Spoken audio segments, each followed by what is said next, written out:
అందరికీ నమస్కారం. కూటమికి సారథ్యం వహించి విజయం సాధించినటువంటి చంద్రబాబు నాయుడు గారికి, అదేవిధంగా జనసేన పార్టీ అధ్యక్షులు పవన్ కళ్యాణ్ గారికి, బీజేపీ అధ్యక్షురాలు పురంధరేశ్వరి గారికి శుభాకాంక్షలు తెలియజేస్తున్నా. ముఖ్యంగా పవన్ కళ్యాణ్ గారు సుదీర్ఘ నిరీక్షణ తర్వాత ఎమ్మెల్యే కావడం, మంచి విజయాన్ని అందుకున్నటువంటి పవన్ కళ్యాణ్ గారికి నా హృదయపూర్వక శుభాకాంక్షలు తెలియజేస్తున్నా. అదేవిధంగా గత 2 రోజుల నుంచి చూస్తూ ఉన్నాం, జగన్మోహన్ రెడ్డి గారిని ప్రజలు ఆదరించలేదు. అందుకనే ఆయనకి ఓటమి వచ్చింది. కేవలం 11 స్థానాలకే పరిమితం అయ్యారు. భారీ మెజార్టీలు కూటమి అభ్యర్థులకి వచ్చాయని చాలామంది మళ్ళీ విష ప్రచారం, చెడు ప్రచారం చేస్తున్నారు. ఇందులో వాస్తవం లేదు. జగన్మోహన్ రెడ్డి గారు ప్రజల కోసం ప్రవేశపెట్టినటువంటి సంక్షేమ పథకాల్లో చాలా వరకు ప్రజలు సంతృప్తి చెందారు. జగన్మోహన్ రెడ్డి గారి వెనక ప్రయాణం చేస్తున్నారు. జగన్మోహన్ రెడ్డి గారిని ఆదరించారని నేనైతే వ్యక్తిగతంగా భావిస్తా ఉన్నా. ఈ రోజున మనందరికీ తెలుసు, తెలుగుదేశం పార్టీకి వచ్చినటువంటి ఓట్ల శాతం 45.6, వైఎస్ఆర్సీపీ పార్టీకి వచ్చిన ఓట్ల శాతం 40% ఓట్లు వచ్చినాయి. అంటే ఈ రాష్ట్రంలో ఈ 2 ప్రధాన పార్టీలకి మధ్య ఉన్న వ్యత్యాసం కేవలం 5.5%. కేవలం 5.5% మాత్రమే. కానీ చాలామంది జగన్మోహన్ రెడ్డి గారికి ఏదో ప్రజల నుంచి ఆదరణ లభించలేదని మాట్లాడుతున్నారు. ఇది కరెక్ట్ కాదు. వైఎస్ఆర్సీపీ పార్టీ ఎలక్షనీరింగ్ చెయ్యకపోవడం వలన, నాయకుల మధ్య సమన్వయం లేకపోవడం వలన కేవలం 5,000 నుంచి 12-13 వేల ఓట్ల వ్యత్యాసంతో 88 స్థానాల్ని కోల్పోయింది. 5,000 నుంచి 12-13 వేల ఓట్లు గనక 88 నియోజకవర్గాల్లో సాధించుంటే ఖచ్చితంగా 88కి 11 కలుపుకొని 99, అంటే 100 నియోజకవర్గాలు గెలుచుకొని జగన్మోహన్ రెడ్డి గారు మళ్ళీ ముఖ్యమంత్రి అయ్యేవాళ్ళు. అదేవిధంగా ఇంకొక చిన్నది కనుక యాడ్ చేసుకుంటే, ఓట్ల వ్యత్యాసం కనుక యాడ్ చేసుకుంటే 4-5 వేల ఓట్ల నుంచి 13-14 వేలకి మరొక 3-4 వేల ఓట్లు కనుక కలుపుకుంటే, అంటే 18 వేల ఓట్లు కనుక సాధించుంటే మరొక 31 స్థానాలు పెరిగాయి.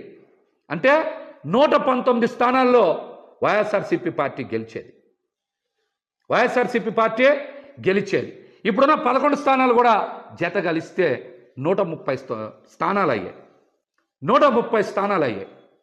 ఇది కేవలం ఎన్ని వేల ఓట్లు తేడా? 4,000 నుంచి 17,000 ఓట్లు తేడాతో వైఎస్ఆర్సీపీ పార్టీ వదిలేసుకున్నటువంటి స్థానాలు 119. ఈ 11 కూడా కలుపుకుంటే 130 స్థానాలు వచ్చాయి. అంటే వైఎస్ఆర్సీపీ పార్టీకి మరొక 10 లక్షల ఓట్లు పడుంటే జగన్మోహన్ రెడ్డి గారు రెండోసారి ముఖ్యమంత్రి అయ్యేవారు. కేవలం కూటమికి వైసీపీ పార్టీకి మధ్య వ్యత్యాసం, ప్రభుత్వ ఏర్పాటుకి వ్యత్యాసం కేవలం 10 లక్షల ఓట్లు మాత్రమే. కానీ దీన్ని భూతద్దంలో చూపించి విష ప్రచారం చేయాలని చూస్తూ ఉన్నారు. ఈ కుట్రలు ఎక్కువ రోజులు కొనసాగవని కూడా తెలియజేస్తా ఉన్నా. ఇక్కడ నాయకులు ఈరోజు బయటకు వచ్చి జగన్మోహన్ రెడ్డి గారినో లేకపోతే కొంతమందిని బాధ్యులను చేసి బయటకు వచ్చి మాట్లాడుతూ ఉన్నారు. ఇది సందర్భం కాదు. ఓటమి చెంది నిరాశలో ఉన్నటువంటి కేడర్కి, అదేవిధంగా మరొక మారు ముఖ్యమంత్రి అవుతారని ఆశించినటువంటి ప్రజలకి అండగా నిలవాల్సినటువంటి తరుణం. నాయకులు ఈ విషయాన్ని గ్రహించాలి. కార్యకర్తలకి, ప్రజలకి అండగా నిలవాలి.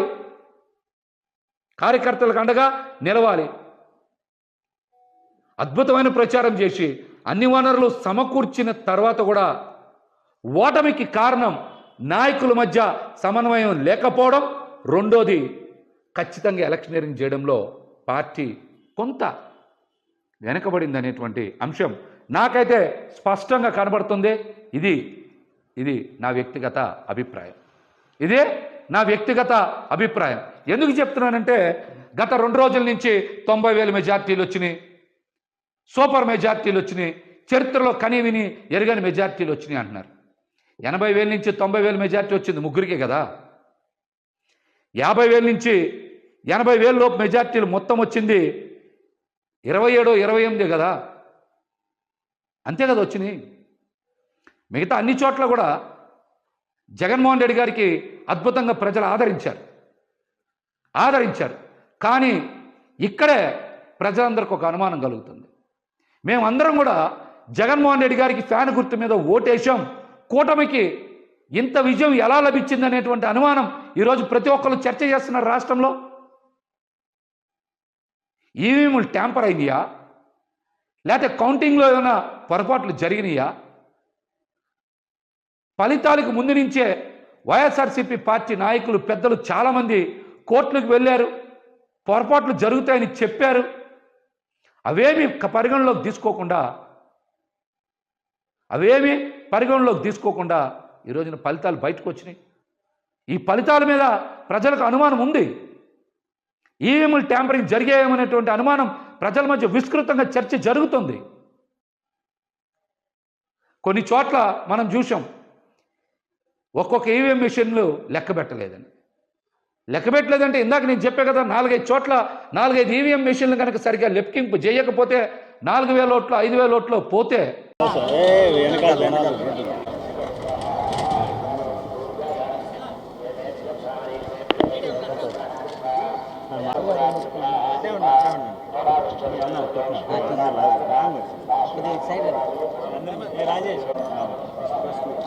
ఇవాళ యావత్ ఆంధ్ర రాష్ట్రం కూడా వన్ సైడ్గా వచ్చి ఇవాళ రాష్ట్రాన్ని కాపాడుకుందామనే ఒక సందేశం ఇచ్చారు. ఖచ్చితంగా బాబు గారి చేతుల్లో కూడా పెద్ద బాధ్యత అప్పచెప్పారు. ఈ వెంకటేశ్వర స్వామి దయ వల్ల, ప్రజల ఆశీర్వాదం వల్ల ఖచ్చితంగా మంచి ప్రభుత్వం ఉంటే ఏర్పడుతుంది. రానున్న రోజుల్లో బాబు గారు రాష్ట్రాన్ని మంచి ప్రగతిశీల రాష్ట్రంగా చేస్తారని పూర్తి విశ్వాసం మాకుంది. ఎందుకంటే మనం చూసాం, గతంలో కూడా ఆయన చేసిన చరిత్ర ఉంది.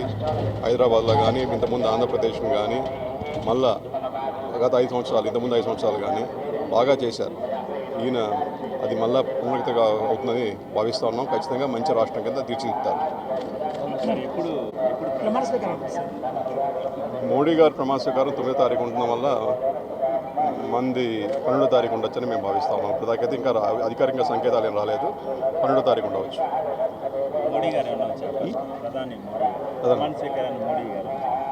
ఇవాళ మనం చూసాం, ఇక్కడ రాష్ట్రంలో కానీ అక్కడ భారతదేశంలో కానీ ఎన్డీఏ కూటమి బ్రహ్మాండమైన విజయం సాధించింది. ఖచ్చితంగా తెలుగుదేశం పార్టీ ఎన్డీఏ కూటమిలో కూడా పెద్ద భాగస్వామ్యం తీసుకొని పోతూ ఉంది.